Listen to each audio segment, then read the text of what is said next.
The conference room was 73 degrees and Robert's tie was off-center. He had that look men get when they're about to be praised, that half-smile that says, "I know I've done well." The board members were leaning forward, and Sarah from HR was already nodding.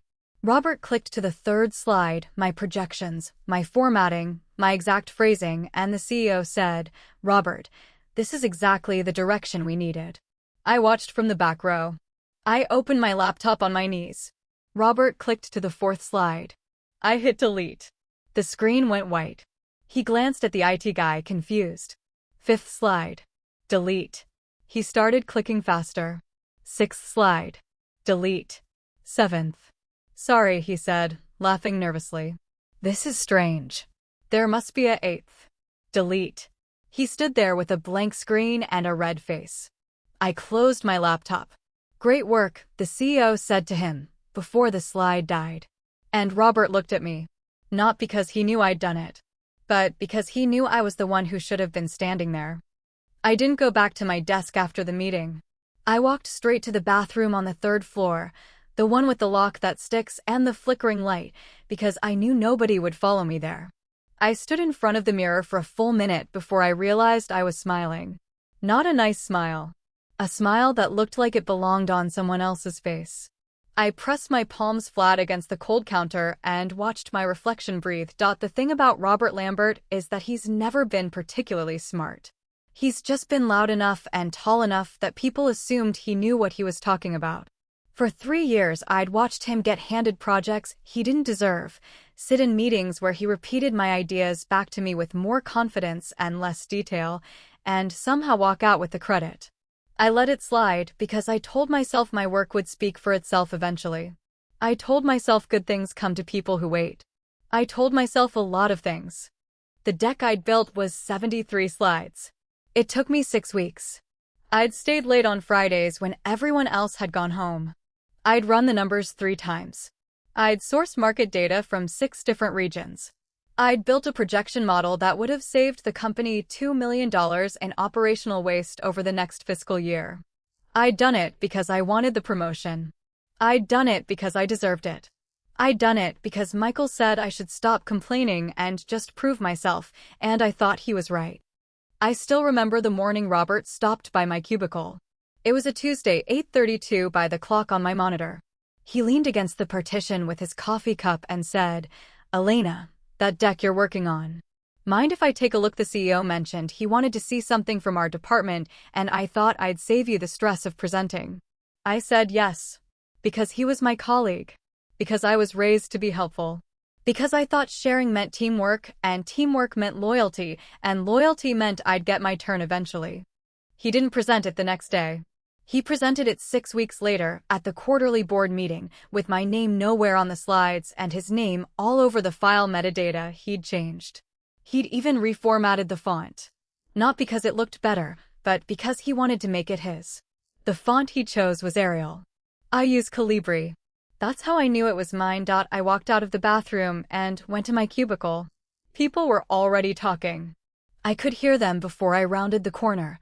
Whispers that stopped the second my heels hit the carpet. Sarah from HR looked at me with something that might have been pity. Jerry from accounting gave me a thumbs up that was supposed to mean something encouraging but didn't. Robert wasn't in his office. He was probably in the CEO's office, still trying to explain why his presentation had crashed. I sat down at my desk and opened my laptop. I'd set up the cloud account 3 years ago. It was my personal account that I'd linked to my work computer because the company server was too slow and IT took forever to approve uploads. I'd never told anyone. I'd never needed to. But I'd kept the download log active, and I'd kept the remote access permissions tight. Every file I created uploaded automatically. Every file anyone opened from that folder left a timestamp. I'd built the deck. I'd saved it to the cloud. Robert had opened it the night before the presentation, from an IP address I didn't recognize. I checked the log again. 3 in the morning. He'd gotten into my account somehow, downloaded the whole folder, and wiped his activity trail. Except he hadn't wiped it all the way. I opened the remote dashboard and watched the history. 7 downloads. 3 edits. 1 deletion attempt that failed because I'd locked the original file. Robert had spent the night racing through my work, trying to scrub any trace of me, and he'd done a decent job. Decent wasn't good enough. I'd spent the morning of the presentation sitting in the back row, my laptop balanced on my knees, my finger hovering over the delete key. I'd rehearsed it in my head 20 times. When the CEO said, "Great work," I'd wait 3 seconds, then start wiping. One by one. Slow enough that everyone could see what was happening, fast enough that nobody could stop it. The IT guy, Mark, came by my desk around 11. He had a tablet in his hand and a confused look on his face. "Elena, you know anything about what happened in there?" The system's showing some remote activity from the boardroom. Someone in the room was controlling the presentation file from outside the network. I looked up from my monitor and gave him the same smile I'd given myself in the mirror. "That's strange," I said. I was in the back row the whole time. Maybe Robert opened a link he shouldn't have. Mark frowned. He wasn't stupid, but he didn't want to be involved. Nobody wants to be the one who finds out the dirt. "Okay," he said. "I'll run a diagnostic." He didn't run a diagnostic. I knew he wouldn't. Mark had been at the company for 8 years, and he learned the same thing everyone else learned, that the truth costs more than it's worth. He'd write a report, blame the server, and move on. I counted on it. My phone buzzed. "Michael. Hey," I said. "Hey." His voice was warm. It always was when he called during the day, like he was doing me a favor by remembering I existed. "How'd the meeting go?" I paused. I thought about telling him. I thought about saying, "Robert stole my work and presented it as his own, and I deleted every slide in front of the board." I thought about how that conversation would go. He'd be concerned. He'd ask if I was okay. He'd tell me I should talk to HR, that I should fight this. And then he'd move on to something else, because Michael had a limited capacity for other people's problems. He was good at the big gestures. He was bad at the follow-through. "Fine," I said. "The usual." "Good. Listen, I'm going to be late tonight. Faculty dinner." "Okay. I'll grab takeout." "Ty, sure." He hung up. I stared at the phone for a long moment. Faculty dinner. He'd had 3 of those this month. I hadn't thought anything of it at the time. Department politics, end-of-semester obligations, that kind of thing. Michael had always been a joiner, the kind of person who said yes to every invitation because he liked being liked. I'd never questioned it. I opened my browser and logged into our joint bank account. I wasn't looking for anything. I was just restless. I scrolled through the recent transactions out of habit, looking for the grocery store, the gas station, the electric bill. And then I saw it. A charge for $243 at a restaurant called the Barrel Room. Date was from the week before. I didn't remember that. I didn't remember us going to the Barrel Room. Michael hated wine bars. He said they were pretentious and overpriced. I clicked on the transaction details. The location was across town, near the university. The timestamp was 8:47 p.m. I thought about the Tuesday night that week. Michael had said he was staying late to grade papers. I'd made myself a frozen pizza and watched a documentary about the Great Wall of China. I remembered it specifically because the narrator had a soothing voice, and I'd fallen asleep on the couch. I pulled out my phone and texted him. "The Barrel Room, I didn't know you went." He responded almost immediately. "Faculty event. Forgot to mention it. Faculty event." The Barrel Room wasn't the kind of place faculty events happened. It was small and dim, and the menu had no prices listed, which meant it was expensive enough that you didn't ask. I'd been there once, years ago, with an old friend from grad school who was visiting. We'd split a bottle of wine that cost more than my weekly grocery budget. I looked at the charge again. $243. For 2 people, probably. Or maybe just Michael, ordering whatever he wanted, and someone else's tab. I closed the browser and pulled up the cloud account again. I had work to do. I had a report to rewrite and a mess to clean up. But I couldn't stop thinking about that charge. I couldn't stop thinking about the way Michael had said faculty dinner, like it was nothing, like it was the same as any other faculty dinner. Like I wouldn't know the difference. The thing about being married to someone for 14 years is that you learn their patterns. You learn the way they breathe when they're lying. You learn the way they avoid certain words. Michael said, "Forgot a lot." He said, "Must have slipped my mind even more." He'd always been forgetful, or so I'd told myself. Forgetful was better than deceitful. I saved the transaction screenshot to a folder on my desktop. I didn't know why. Instinct, maybe. Or maybe I already knew what I was looking for and just didn't want to admit it. At 5 o'clock, I packed my bag and walked past Robert's office. The lights were off. He'd gone home early, probably to lick his wounds and figure out his next move. I didn't care. I had the metadata, I had the logs, and I had the satisfaction of watching his face turn that shade of red I'd only ever seen on traffic lights and children having tantrums. I took the subway home. The train was crowded and I stood with my hand on the pole and my bag pressed against my chest. A woman next to me was reading something on her phone and laughing quietly to herself. A man across from me was sleeping with his mouth open. Normal people. People who didn't spend their days in conference rooms watching their work get stolen and then stealing it back. I got off at my stop and walked the 4 blocks to our house. It was a nice house, cream-colored with a front porch we'd never used and a garden I'd stopped tending 2 summers ago. Michael had wanted the house. I'd wanted something smaller, something we could actually afford, but he'd insisted. "We're investing," he'd said. "This is what people do." I'd agreed because I loved him and because I believed in the things he believed in, or I'd thought I did. The front door was unlocked. Michael was already home. He was in the kitchen, standing at the stove with a spatula in his hand, wearing an apron that said, "Kiss the chef." I hadn't seen him in that apron in months. "Hey," he said, turning when he heard me. I got home early. Figured I'd cook something instead of takeout. I set my bag down and watched him. He was good at this, the show of domesticity.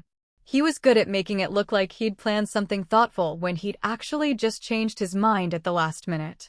It was one of the things I'd always loved about him, that flexibility, that willingness to pivot. I'd called it spontaneity once. Now I wasn't sure what to call it. "You said you had a faculty dinner," I said. "Cancelled." He shrugged. "Bunch of people got sick. I figured I'd rather be home." I walked to the fridge and pulled out a bottle of water. "The barrel room," I said. "That's a strange place for a faculty dinner." He paused. Just for a second. I saw it, that tiny hesitation before he answered. "They rotate venues. Someone picked it." I didn't love it. Who picked it, I don't know. He laughed, the same laugh he used when he was deflecting. "What's with the questions? You don't usually care about department stuff." I took a sip of water and watched him over the bottle. "I'm just curious." He turned back to the stove. "It's nothing. Just a dinner." The thing about being married to someone for 14 years is that you learn their tells. Michael talked more when he was lying. He filled the silence with details, with explanations, with just enough context to make the story hold together. He was doing it now. He was telling me about the pasta he was making, about the garlic he'd bought from the farmer's market, about how he'd remembered that I liked it with the white wine sauce instead of the red. I sat down at the kitchen table and watched him cook. He moved the way he always did, easy and practiced, like he'd never had to think about any of it. That was the thing about Michael. He made everything look effortless. He made being a good husband look effortless. He'd been doing it for so long that I'd stopped checking whether he actually was one. "I heard the meeting went badly," he said. "Something about the presentation crashing." Something like that. Robert must have been mortified. Probably. He turned to look at me. "You okay?" I wanted to tell him. I wanted to say, "Robert stole my work, Michael." He presented my deck to the board and took the credit, and I deleted every slide because I couldn't let him have it. I wanted to see his face. I wanted to see if he'd look surprised or just careful. "Fine," I said. "Just tired." He nodded and turned back to the stove. I watched the muscles in his shoulders relax. He'd been holding himself tight, I realized. He'd been waiting for me to say something, and now that I hadn't, he was relieved. I opened my laptop and pulled up the folder I'd created. I saved the screenshot of the restaurant charge. I saved a copy of the cloud logs. I wrote down the dates of Michael's faculty dinners and cross-referenced them with nights I'd been home alone. There were more than I'd thought. There were more than any department could possibly justify. I closed the laptop and set it aside. Michael was plating the pasta. He was humming something I didn't recognize. The kitchen smelled like garlic and butter and everything I'd always thought a kitchen should smell like. And I sat there and watched my husband pretend he'd been cooking for me all along, and I decided I wasn't going to tell him anything. Not yet. Not until I knew exactly what I was dealing with. He put the plate in front of me and kissed the top of my head. "There you go," he said. "My best work." I smiled up at him. "It looks perfect." He didn't know I'd kept the download log. It took me 3 days to start looking properly. 3 days of going to work, pretending I didn't see Robert avoiding me in the hallways, and coming home to Michael's version of normal. On the 4th morning, I woke up before my alarm and lay in the dark, staring at the ceiling. Michael was beside me, breathing evenly, his arm draped across my side of the bed like he'd reached for me in his sleep. I'd always loved that, the way he found me even when he wasn't awake. I slid out from under his arm and walked to the living room with my phone. I started with the hotel receipts. Our joint account was clean. Michael wasn't stupid enough to use shared money for something that mattered. But we had a shared credit card for travel, and I still had the login from when we'd opened it together. I pulled up the statement and scrolled back. Nothing unusual. A few restaurant charges, a couple of coffee shops, the occasional gas station. All places I recognized, all times that made sense. So I checked his personal card. The one he'd gotten for work expenses for years ago. I hadn't asked for the password back then because I trusted him. I hadn't asked because it hadn't occurred to me to care. I tried his mother's maiden name. No. I tried his birthday. No. I tried my birthday because he'd used it for everything else, and the login opened. I scrolled through 18 months of transactions and felt my stomach drop. There were charges for hotels. Not big chain hotels, not the kind you could explain away with a conference. Small boutique places, the kind with names like the Parsonage and the Oliver House. The kind where rooms came with fireplaces and clawfoot tubs and breakfast included in the room rate. I counted 14 different stays. 14 nights in 18 months. The restaurants were more scattered, wine bars, Italian places, a rooftop spot I'd read about once in a magazine and never mentioned because Michael wouldn't have liked it. I cross-referenced the dates. The first hotel charge was from 14 months ago. A Wednesday. Michael had told me he was going to a faculty retreat that weekend. I'd packed his bag for him. I'd kissed him goodbye at the door. He told me he'd miss me. I saved every screenshot. I created a new folder, password protected, and named it something boring. Home maintenance. I put the screenshots in there, organized by date. I put the restaurant charges in a separate subfolder. I put the notes I'd started taking on a Google Doc that Michael didn't know existed. By the time the sun came up, I had a timeline. It was patchy in places, but the shape was clear enough.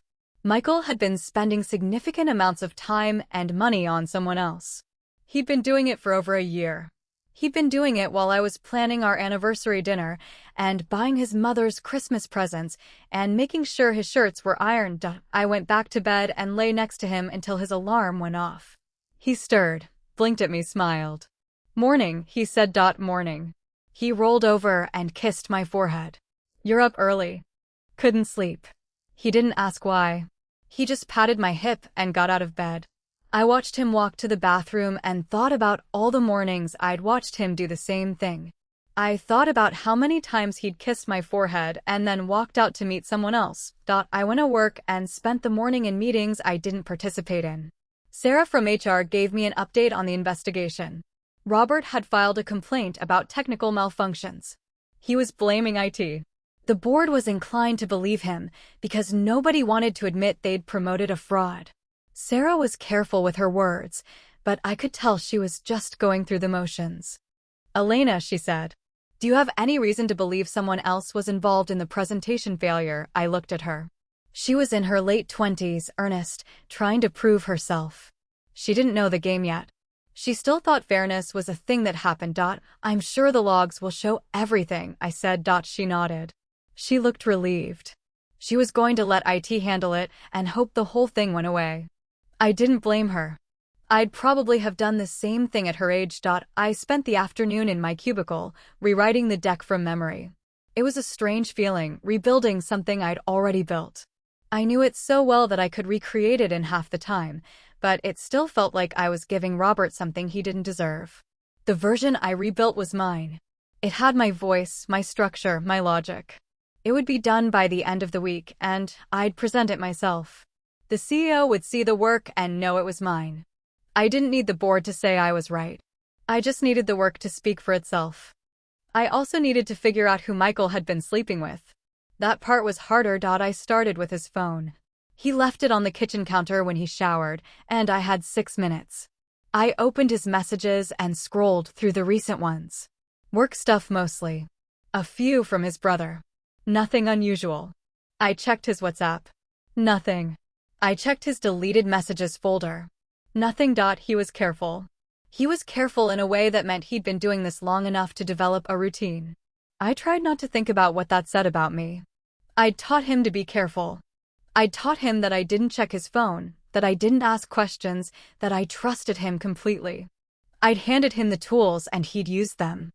I went back to the hotel receipts and looked for a pattern.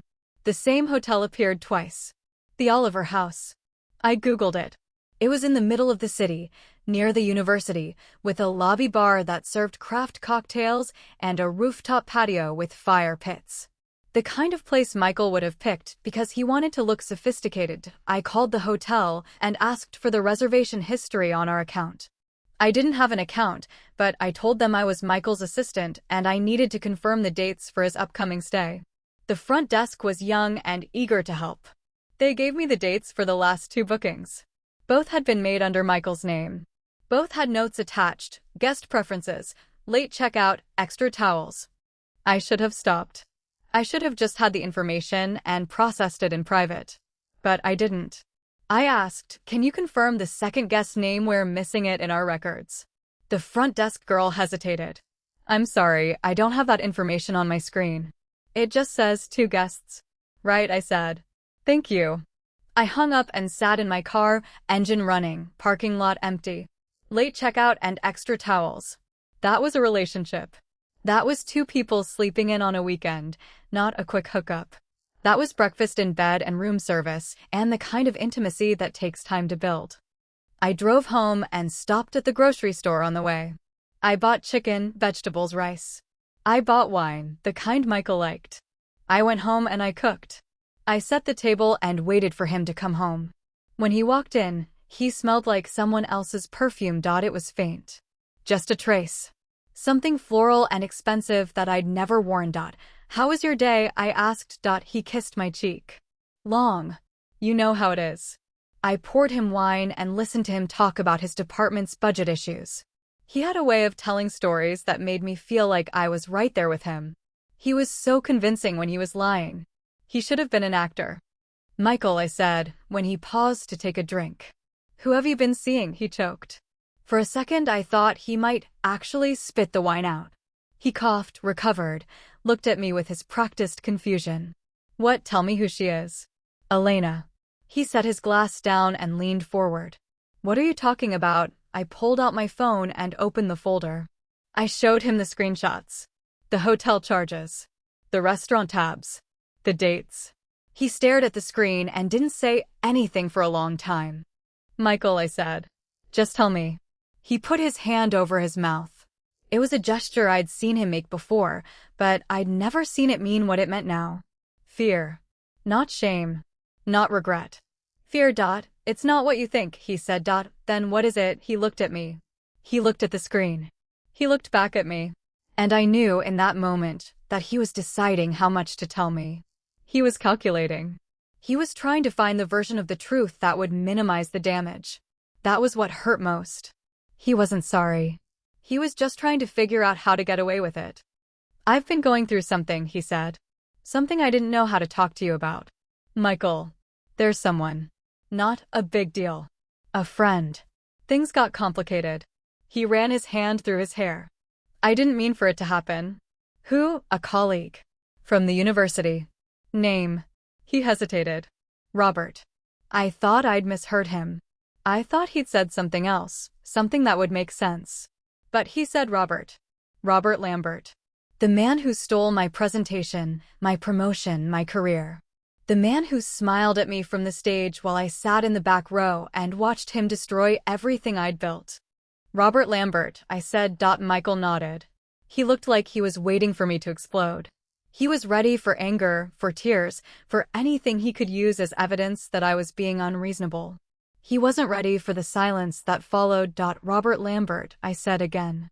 You've been sleeping with Robert Lambert. He's not just. Michael stopped. He saw my face.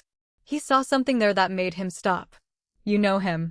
Robert Lambert, I said, is the man who presented my presentation at the board meeting. The man who got my promotion. The man who stole my work. Michael's mouth opened. Then closed. Then opened again. He didn't tell me. Didn't tell you what? Didn't tell you the work he was stealing belonged to your wife? Didn't mention it when you gave him access to my laptop? Elena, did you give him access to my laptop? Michael looked away. That was all the answer I needed. He'd given Robert access. He'd handed over my work. He'd traded my career for whatever Robert was giving him. I thought about Robert's face in the boardroom. I thought about Michael's faculty dinners. I thought about all the nights I'd stayed late building that deck while my husband was across town sleeping with the man who would take it. How long? I said. About a year. 18 months, I corrected him. I checked the dates. He didn't argue. That was the worst part. He didn't argue because he knew I'd already done the math. Michael. I said his name carefully, like I was testing how it felt on my tongue. You slept with my colleague, you gave him access to my work, and you watched him take credit for it. You watched him get promoted instead of me. You came home every night and told me you loved me. I never stopped loving you. I laughed. It came out wrong, too loud and too sharp. If you love me so much, I said, why did you do all of it? He didn't have an answer. He just sat there, his face pale, his hands flat on the table. He looked like a man who'd been caught. Not like a man who'd done something wrong. Just caught. I need you to leave, I said. Elena, don't leave. Now. He got up slowly. He walked to the door and paused with his hand on the knob. I'm sorry, he said. He sounded like he meant it. But I'd heard him sound like he meant everything. Get out, I said. Don't call. Don't text. Don't come back until I tell you to. He left.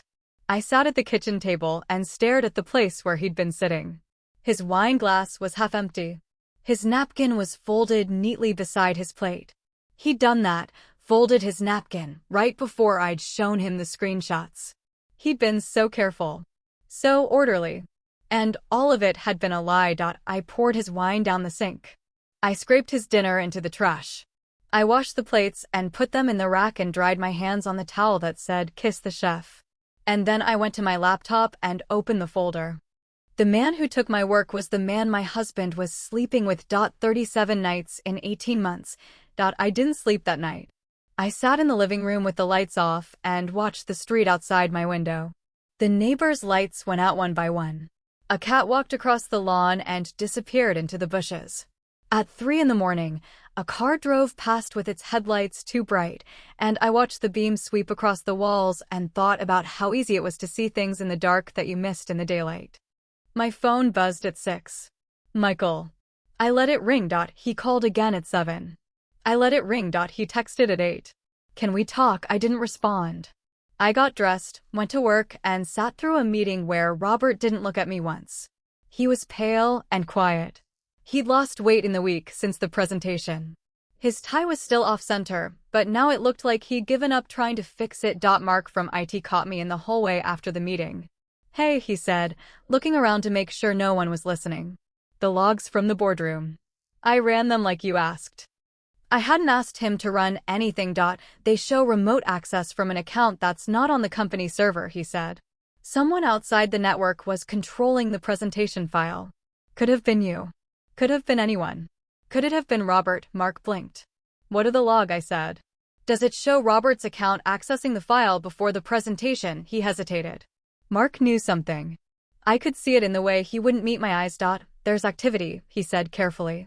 A lot of downloads from an IP address that doesn't belong to the company. Whose IP? I can't. I'm not supposed to, Mark. I put my hand on his arm. I need to know. He sighed. It traces back to a residential address. I can't tell you whose. But it's not company property. The access happened at 3 in the morning the night before the presentation. I knew that. I'd known it for days. But hearing Mark say it made it real. Robert had downloaded my work from home. He'd spent the night preparing to steal it. And he'd gotten the file from somewhere. Thanks, I said. You didn't have to tell me that. Elena. He looked at me like he wanted to say something else, like he wanted to apologize for something he hadn't done. I don't know what's going on. But you should know there are rumors. Robert's been talking to the board. He's saying you sabotaged his presentation. I smiled. Let him. Mark didn't laugh. He just nodded and walked away. I went back to my cubicle and opened the folder. I added Mark's information to the timeline. I added the IP address and the timestamp and the fact that Robert had spent hours on my work. I added the date Michael had first started staying late. I added the hotel receipts. I added the perfume I'd smelled on his jacket.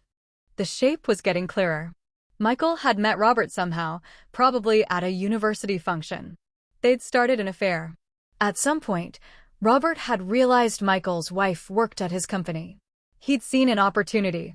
And Michael had been stupid enough or selfish enough to help him. I thought about my laptop. It sat on the desk in the study, always open, always logged in. Michael walked past it a dozen times a day. He could have opened the file, copied it to a USB drive, handed it to Robert at one of their hotel rendezvous. He could have done it while I was making dinner. The thought made me sick. Not because I hadn't suspected it, but because it meant Michael had looked at my work and seen not a wife's effort, but a tool for his lover's advancement. I went home early. I told my boss I had a headache. He didn't ask questions. He was the kind of boss who appreciated quiet competence, which meant he'd never once looked at me long enough to see anything else. I gathered my bag and walked out.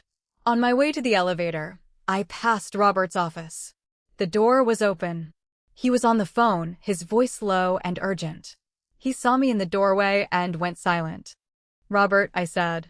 We need to talk. He didn't say anything. He just stared at me like I was something he'd scraped off his shoe.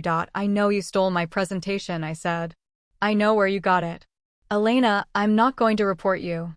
Not yet. But I want you to know that I know. I walked away. I didn't look back. I didn't need to. I'd seen his face. The color left his face before I said his name. That evening, I sat in the living room and waited. I had a plan now. It wasn't a detailed plan, but it was a direction. I was going to document everything. I was going to build a case that no one could ignore. And then I was going to decide what to do with it. Michael texted again. Please, Elena. Just let me explain. I typed back. Come over. Tomorrow. 7 p.m. He didn't respond. He didn't need to. The next day I went to work and did my job. I presented my rebuilt deck to a smaller group. The CEO wasn't there. Robert wasn't there.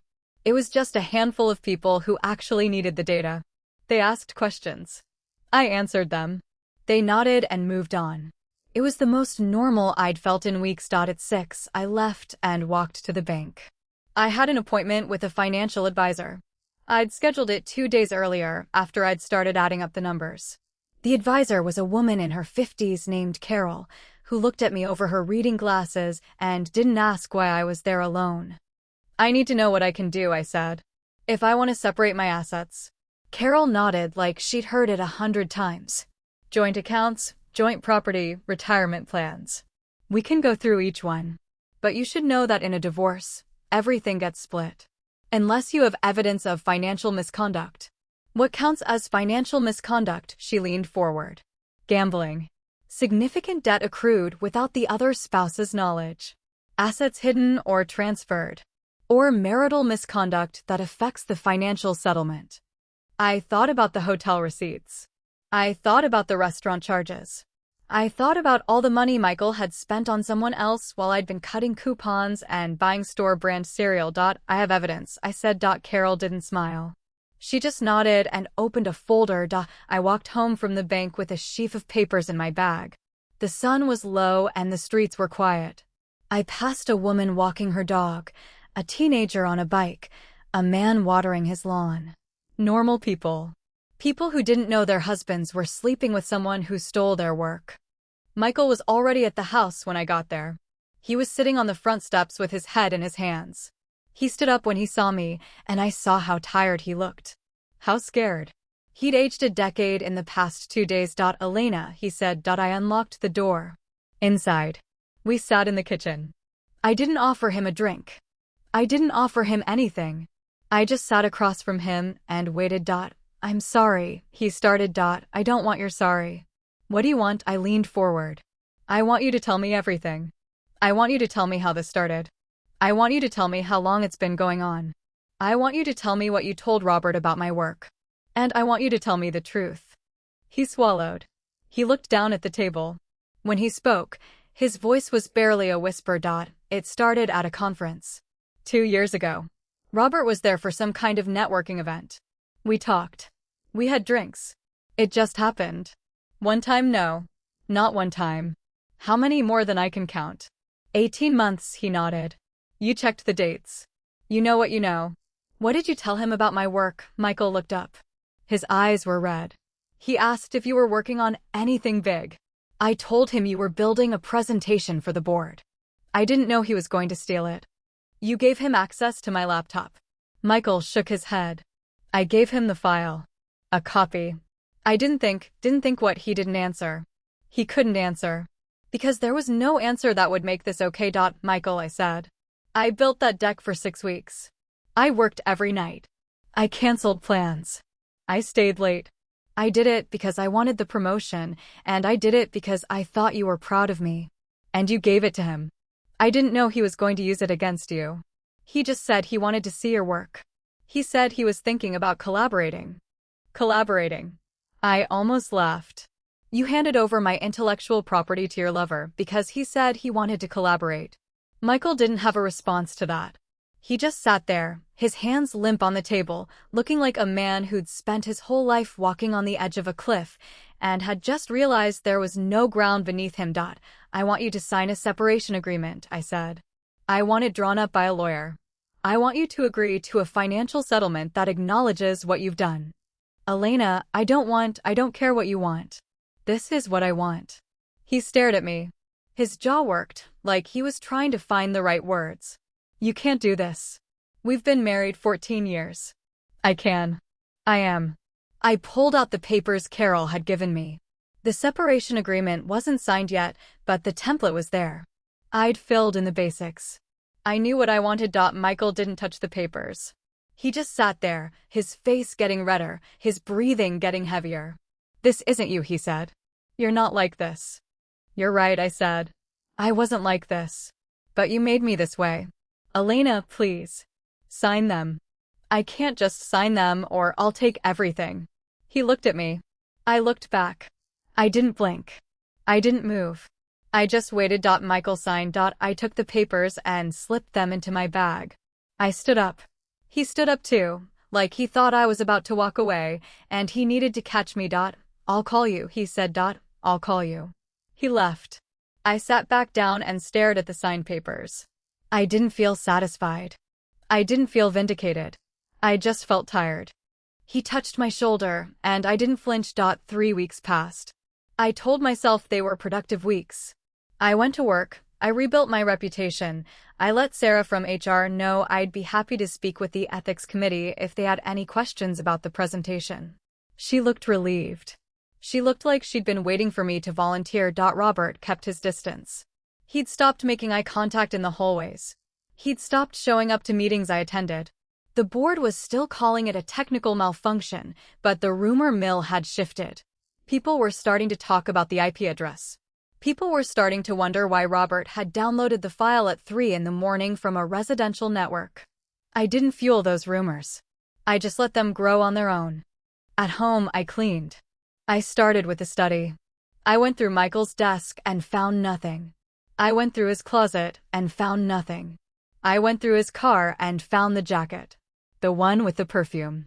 I hung it back up and didn't touch it. The separation agreement was sitting in a drawer. I'd filed it with a lawyer I'd found through Carol. The lawyer's name was Margaret, and she'd been doing this for 20 years. She'd looked at my evidence and nodded. She'd looked at the separation agreement and nodded. She'd looked at me and said, "You're in a strong position." I didn't feel strong. I felt like I was sitting on a powder keg and waiting for someone to light a match. Then Robert called. It was a Saturday afternoon. I was in the garden, pulling weeds I'd ignored for 2 summers. The phone buzzed on the patio table. I didn't recognize the number, but I answered anyway. Elena. His voice was different. He wasn't trying to be charming. He sounded like someone who'd been awake for days. We need to talk. About what? Not on the phone. Can we meet? I looked at the garden. I looked at the house. I looked at the sky, which was clear and blue and completely indifferent. Where? The coffee shop on 4th. The one with the purple awning. In an hour. He hung up before I could say no. I went. I don't know why I went. Maybe I wanted to see his face when I told him everything I'd found. Maybe I wanted to watch him squirm. Maybe I just wanted to be in a room with someone who understood what it felt like to be ruined. The coffee shop was half empty. Robert was in the back corner, hunched over a latte he wasn't drinking. He looked worse than he had in the hallway. He was wearing a shirt that didn't fit, and he'd stopped shaving. Thanks for coming, he said. I sat down. I didn't order anything. I know you've been documenting everything, he said. The download logs. The IP address. Everything. I didn't confirm or deny. I just waited. I know you're planning something, he said. I don't know what it is. But I know you're going to use it. Robert. What do you want? He leaned forward. His hands were shaking. I want to make a deal. I laughed. I couldn't help it. You're in no position to make a deal. I am, he said. Because I know things. What things, Michael? He's been talking. He's been telling me things about you. About your work. About your plans. Tell me. Robert looked at me. He was trying to read me, trying to figure out what I knew and what I didn't. He was wasting his time. I knew everything. Michael told me you were going to leave, he said. Before I even met him. He told me he was unhappy. He told me you'd been distant.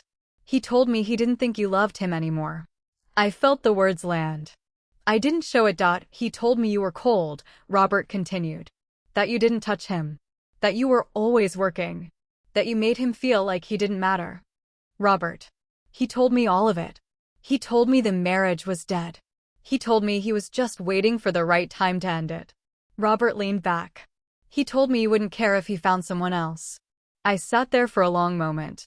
I could feel the other customers around us, their conversations rising and falling like waves.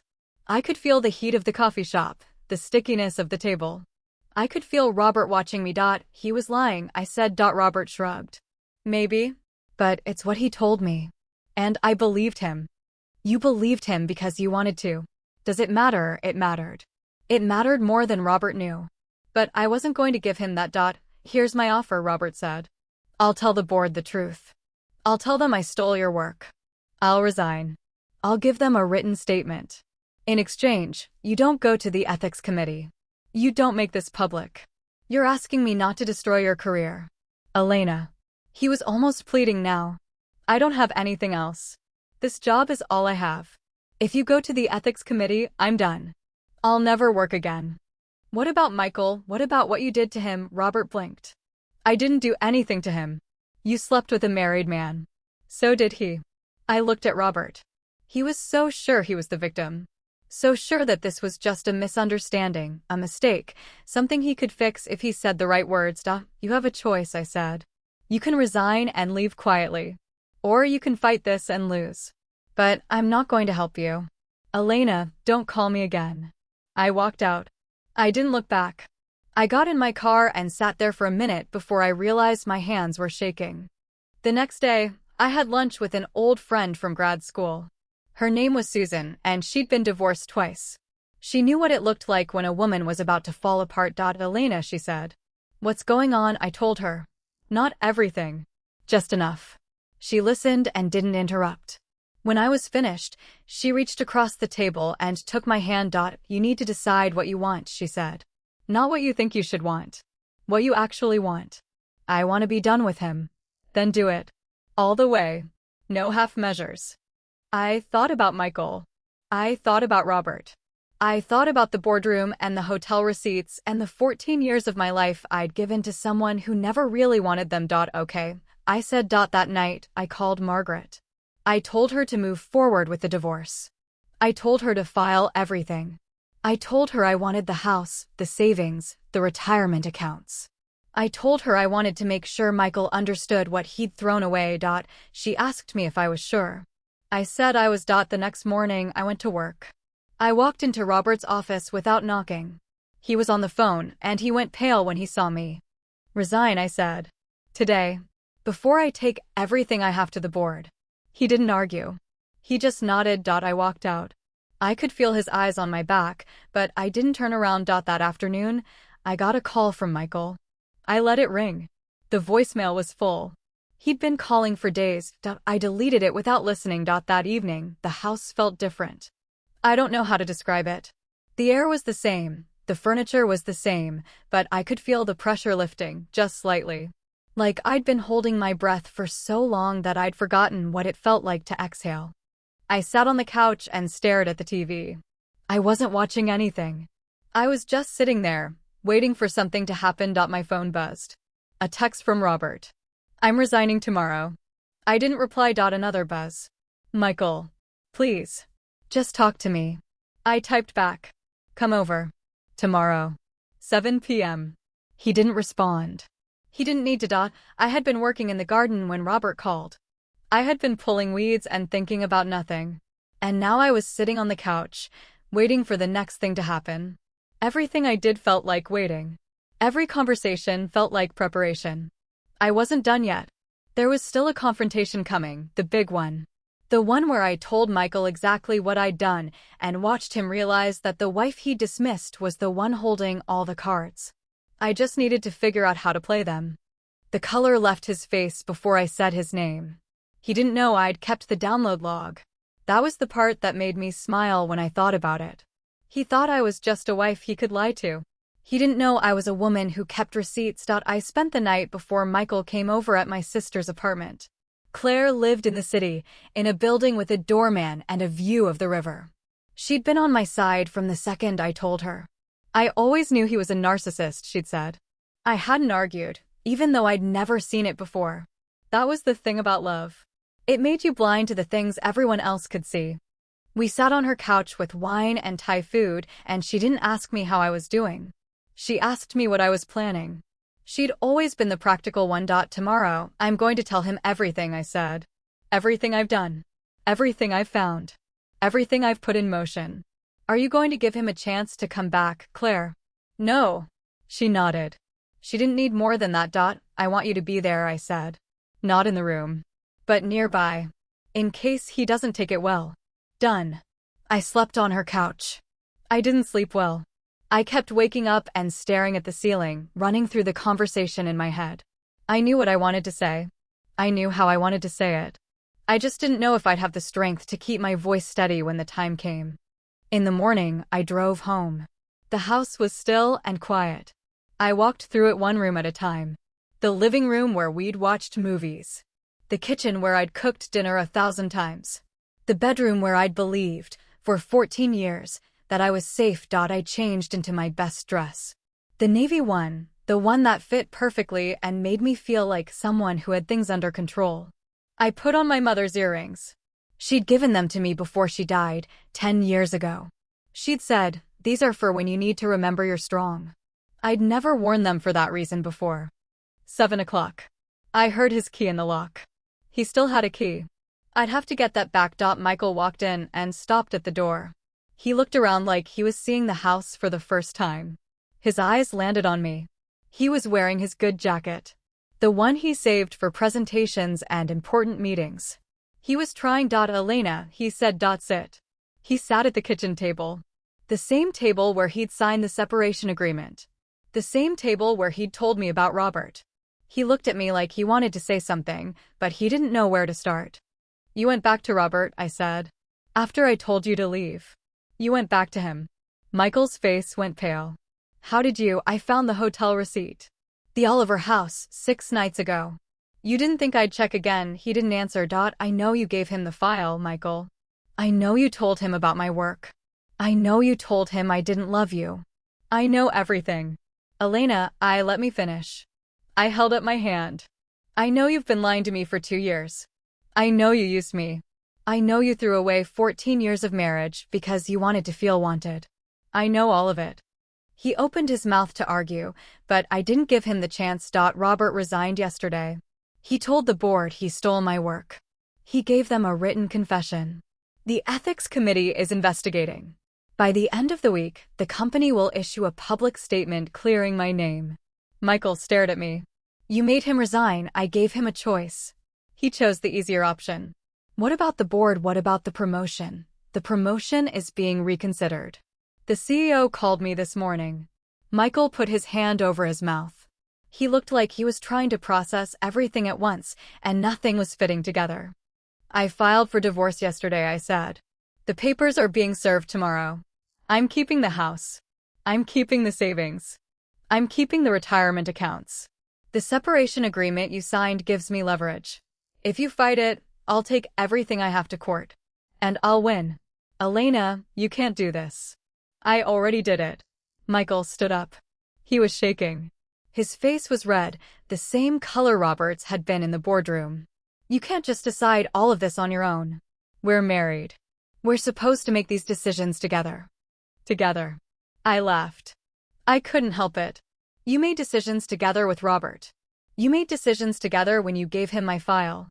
You made decisions together when you spent our money on hotel rooms. You didn't include me in any of that. Because I couldn't. Because I knew you'd react like this.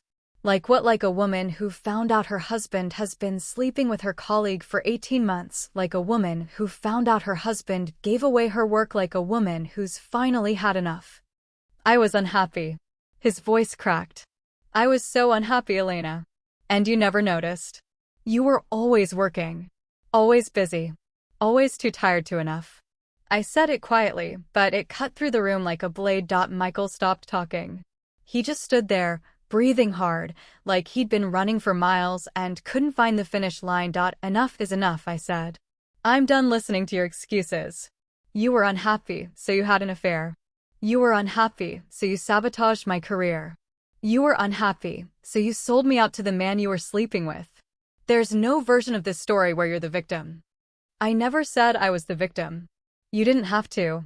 It's written all over your face. You think I should feel sorry for you. You think I should understand. You think I should forgive you, because you were unhappy, and unhappy people deserve a second chance. He didn't say anything. He couldn't. There was nothing left to say. I want the keys, I said. The house keys. The car keys. Anything that gets you into my life. Elena, I want the keys, Michael. He fumbled in his pocket and handed them over. His hands were shaking. This is it, I said. This is the end. I'm not angry. I'm not sad. I'm just done. Done, he repeated. Done. You don't get to come back. You don't get to ask for another chance. You don't get to call me when you're lonely or scared or when Robert stops taking your calls. You made your choice. Now you get to live with it. Can I see you? Can we stay in touch? I can't just, no. Please. Just let me call you. Just to check in. Just to know you're okay. Michael. I waited until he met my eyes. I don't need you to know I'm okay. I'm going to be fine. I was fine before you. I'll be fine after you. The only difference is that I won't have to pretend anymore. He stood there. He looked lost. He looked like a man who had just realized he'd been wrong about everything. You should go, I said. Elena, go. Before I say something I don't mean. He went. He walked to the door and paused. He looked back at me. His face was red, his eyes wet. I didn't feel sorry for him. I didn't feel anything. When the door closed, I stood up from the table. I walked to the window and watched him get into his car. He sat there for a long time. He didn't start the engine. He just sat there, like he was waiting for something. Waiting for me to come out. Waiting for me to change my mind. I pulled the curtains closed. I walked back to the kitchen and sat down in the chair he'd been sitting in. I could still feel the warmth of the cushion. I could still smell his cologne. Claire texted. Everything okay? I typed back. It's done. She sent a heart emoji. I didn't respond. I sat there for a long time. I didn't cry. I didn't laugh. I just sat in the silence and let myself feel the shape of my new life. It was empty in places. It was quiet. But it was mine. He called me from the parking lot and I let it ring. The week after Michael left, the company called a meeting. Not a big one. Just a small group in the conference room where it had all started. The CEO was there, and Sarah from HR, and a woman from legal I'd never met. Robert wasn't there. He was gone, officially, his resignation accepted and his desk cleared by the end of the day. They offered me the promotion. Not the one Robert had taken. A different one. Senior Director of Strategic Planning. A corner office. A budget. A team of my own. The CEO said they'd been impressed with how I'd handled myself. He said they valued my integrity. He said they wanted to make sure I knew that my work was seen and appreciated. I said yes. I'd been waiting to say yes for 12 years. The first thing I did was change the font on all the company templates to Calibri. It was a small thing. It was petty. I didn't care. The second thing I did was call Margaret and tell her to move forward with the divorce. Michael hadn't fought the terms. He'd signed everything. He'd sent his lawyer a short email that said, "Whatever she wants." I think he was hoping it would make him look like a martyr. I think he was hoping I'd feel guilty. I didn't. I stayed in the house. I painted the bedroom. I bought new furniture for the living room.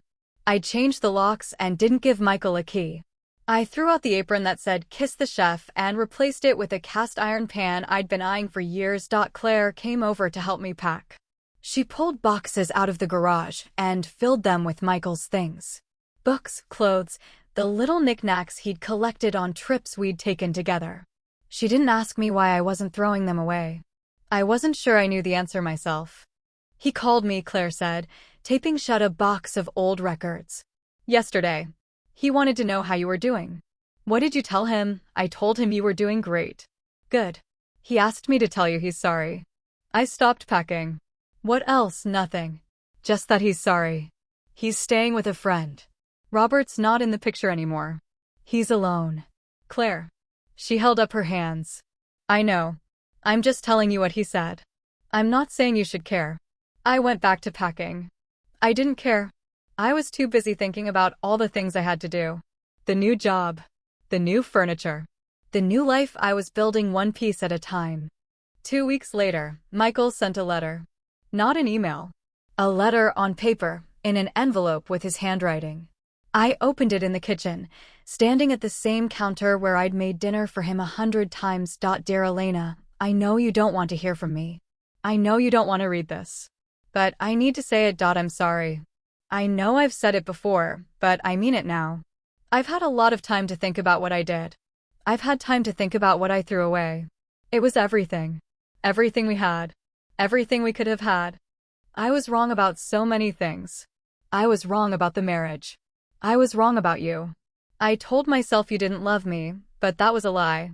I told myself I was unhappy, but that was a lie too. I was just scared. Scared that I wasn't good enough. Scared that I'd end up alone. And instead of dealing with it, I ran. I ran to someone who made me feel like I mattered. I threw away the person who actually mattered. I don't expect you to forgive me. I don't deserve forgiveness. I just wanted you to know that I see it now. I see what I did. And I'm ashamed. I'm going to stay away. I'm not going to call or write again. But if you ever want to talk, I'm here. I'll always be here. I'm sorry, Elena. For everything. Michael. I read the letter 3 times. I folded it and put it in the drawer with the separation agreement. I didn't write back. The new job was good. I had an assistant who was sharp and eager. I had a team of analysts who actually listened to me. I had a budget and the freedom to use it. I spent my days in meetings that mattered, making decisions that had real impact. I stopped thinking about Michael during the day. I stopped thinking about Robert. I stopped thinking about any of it. At night, I came home and cooked for myself. I ate at the table I'd bought. I watched shows I wanted to watch. I read books I'd been meaning to read for years. It was quiet, but it was the kind of quiet that felt like a choice. Claire started talking to me about dating. She said I needed to get back out there. She said I was too young to spend the rest of my life alone. I told her I wasn't alone. I had a job I loved and a house I'd made mine and a future I was building. That was enough. Maybe for now, she said. Maybe forever. She didn't push. She was good about that. A month after the letter, the divorce was finalized. I signed the papers at Margaret's office. Michael signed his at his lawyer's. I didn't see him. I didn't have to. It was a formality. A piece of paper that said the marriage was over. I'd known it was over long before the papers were filed. I went back to work and didn't think about it again. Another month passed. Then another. The new year came, and with it the annual gala. The company threw it at a hotel downtown. There were speeches and awards and an open bar. I went alone. I wore a dress I'd bought for the occasion. It was green, the color of something growing. The CEO gave a speech about how strong the company had been in the past year. How resilient. How they'd faced challenges and come out better. He didn't mention Robert. He didn't have to. Everyone knew what had happened. Everyone knew who'd been right. After the speech, I walked to the bar. I ordered a glass of wine and stood looking out at the room. It was full of people I'd known for years. People I'd worked with. People who'd watched me from the back row and said nothing. I didn't hold it against them. They were just trying to survive, same as me. "Congratulations," a voice said. I turned. It was Mark, the IT guy. He had a drink in his hand and a smile on his face. "I heard you got the promotion." "Thanks, Elena." He leaned in. "I know this is weird, but I wanted to say something. A lot of people were rooting for you. We just couldn't say it." "I know, Mark. It's okay." He nodded. He didn't say anything else. He didn't need to. I finished my wine and walked out into the lobby. The night air was cold and the sky was clear. I could see the moon, a thin crescent, hanging over the city. I stood there for a moment and let the cold settle on my skin. My phone buzzed. It was Claire. "How's the gala?" "Fine. I'm leaving now. Want to come over? I have wine." "I'll be there in 20. I walked to the car. I drove through the empty streets and thought about everything. The boardroom. The hotel receipts. The letter. The garden I'd started replanting. I thought about Michael and Robert and all the things I'd lost. I thought about all the things I'd found. Claire was waiting with a bottle of wine and 2 glasses. She hugged me when I walked in. She didn't ask how I was doing. She just handed me a glass and said, "I knew you'd be okay." "I'm more than okay," I said. "I'm good." We drank the wine and talked about nothing.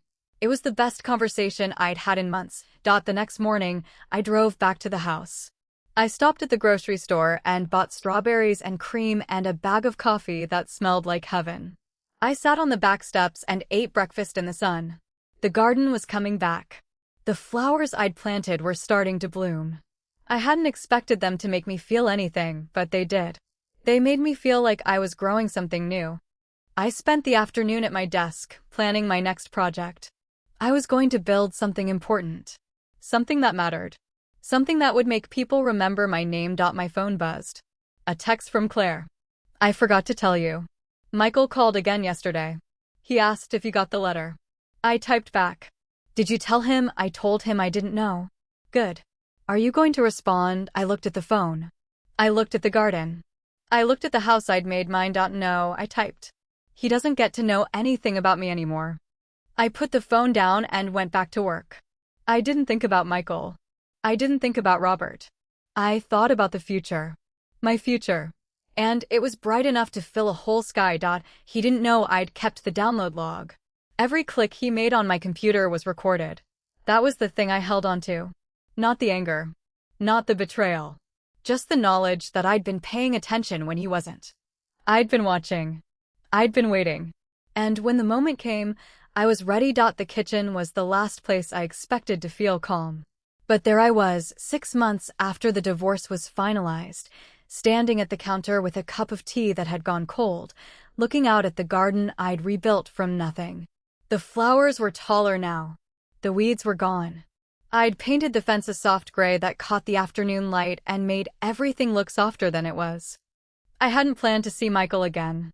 I'd told myself I was done with that part of my life, closed the door, locked it, thrown away the key. But life doesn't care about your plans. Life just keeps moving, and sometimes it brings things back to you whether you want them or not. He called on a Tuesday. I almost didn't answer. But the number was still in my phone, and I'd been in a good mood, and I thought maybe I'd finally reached the point where hearing his voice wouldn't do anything to me. Elena. He sounded different. Older. Softer. Like he'd been worn down by something he couldn't name. "I know you don't want to hear from me. But I need to see you. Just once. To talk. There's nothing left to say, Michael. Please. I'm not asking for anything. I just need to see your face. I should have said no. I should have hung up and blocked the number and gone back to my garden. But something in his voice made me pause. It wasn't desperation. It was something quieter. Something that sounded like the truth. Tomorrow, I said. 3 o'clock. At the house. He was waiting on the front steps when I pulled into the driveway. He wasn't wearing his good jacket. He was wearing an old sweater I'd bought him years ago, the one with the frayed cuffs that he'd always said was his favorite. He stood up when he saw me, and I saw how much he'd changed. He'd lost weight. His hair was grayer. He looked like a man who'd been carrying something heavy for a long time. I unlocked the door. Come in. We walked to the kitchen. The same kitchen where he'd signed the separation agreement. The same kitchen where I'd told him it was over. He looked around at the changes I'd made, the new table, the fresh paint, the plants on the windowsill, and I saw him take it all in. You've done a lot, he said. I've had time. We sat across from each other. He didn't try to touch me. He didn't try to close the distance. He just sat there with his hands on the table, palms up, like he was offering something he wasn't sure I'd take. I've been seeing a therapist, he started. Every week. For months.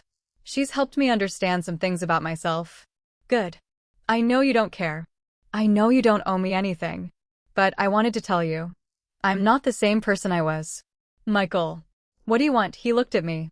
His eyes were red, the way they got when he was trying not to cry. I want to apologize. Really apologize. Not the kind where I'm trying to get you back.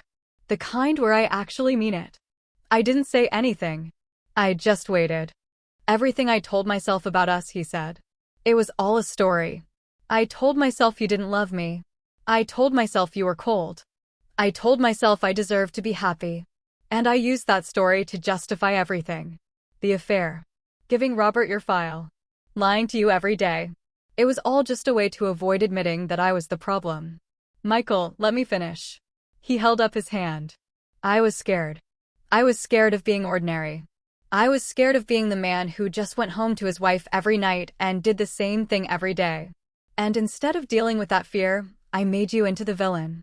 I made you into the reason I was unhappy. It was easier than looking at myself. I listened. I heard the words. They were the right words. They were the words I'd wanted to hear for years. But they didn't land the way I thought they would. I'm not telling you this to get you back, he said. I'm telling you this because you deserve to know. You deserve to know that it wasn't your fault. None of it was your fault. I nodded. I know. Elena. He leaned forward. I still love you. I don't expect you to feel the same way. I just wanted you to know. Michael. I took a breath. I don't love you anymore. He flinched. It was small, barely visible, but I saw it. That doesn't mean I don't care about you, I said. I'll always care about you. We spent 14 years together. You were a part of my life. But I don't love you. I'm not angry. I'm not bitter. I'm just done. I know, he said. I know. Everything we had. Everything we built. It's over.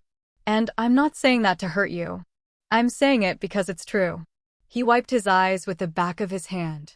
He didn't try to hide it. He didn't try to be strong. He just let himself be sad. You always did see things clearly, he said. Even when I didn't want you to. I had to. You weren't going to do it for me. He laughed. It was a broken sound, but it was real. No, I wasn't. We sat in silence for a while. The sun moved across the kitchen floor, warming the tiles. I watched it and thought about all the afternoons I'd spent in this room, not knowing what was happening right under my nose. There's something I want to tell you, I said. Something I haven't said to anyone. He looked up. When Robert gave his presentation, when I deleted the slides, I knew what I was doing. I knew it would humiliate him.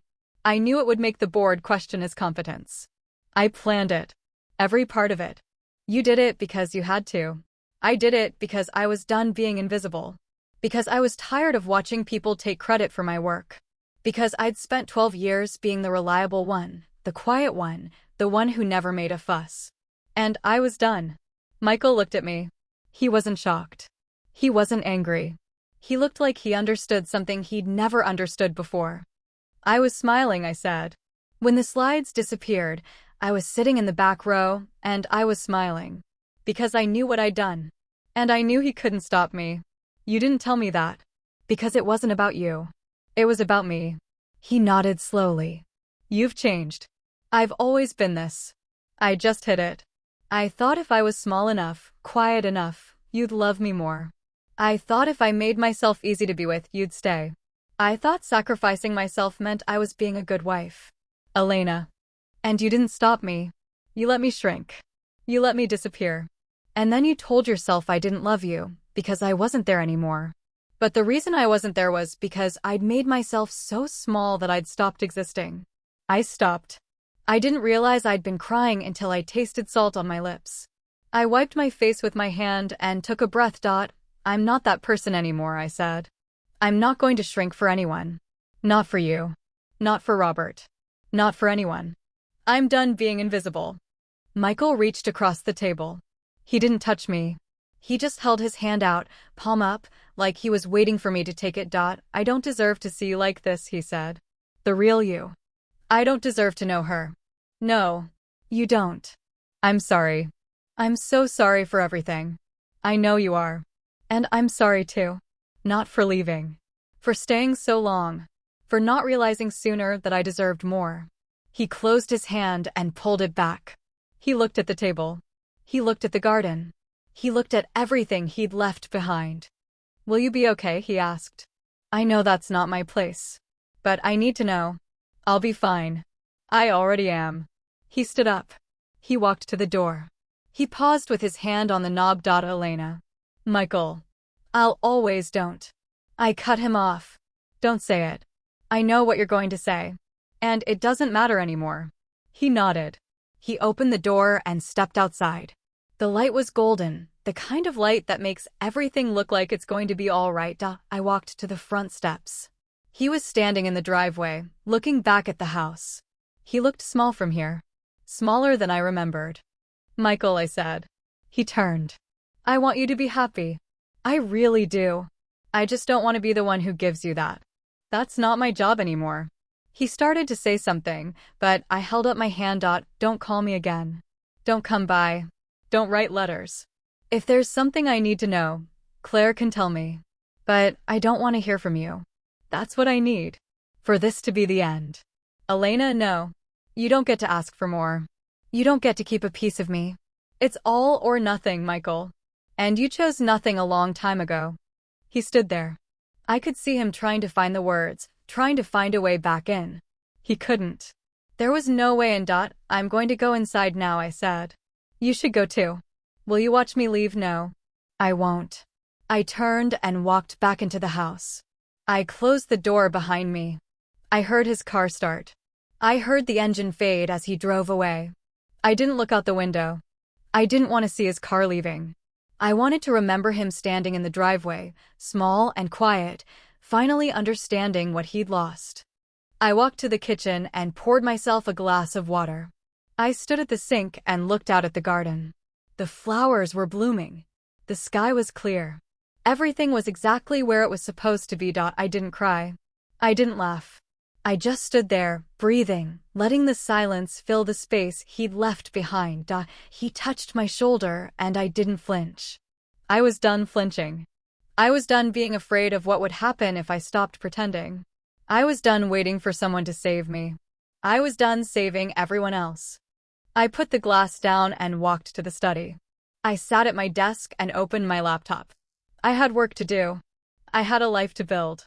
I had a future that was mine and mine alone. I'd spent 14 years married to someone who never really saw me. I'd spent 2 years learning to see myself. And now I was ready for whatever came next. When I walked out, I didn't look back at the door.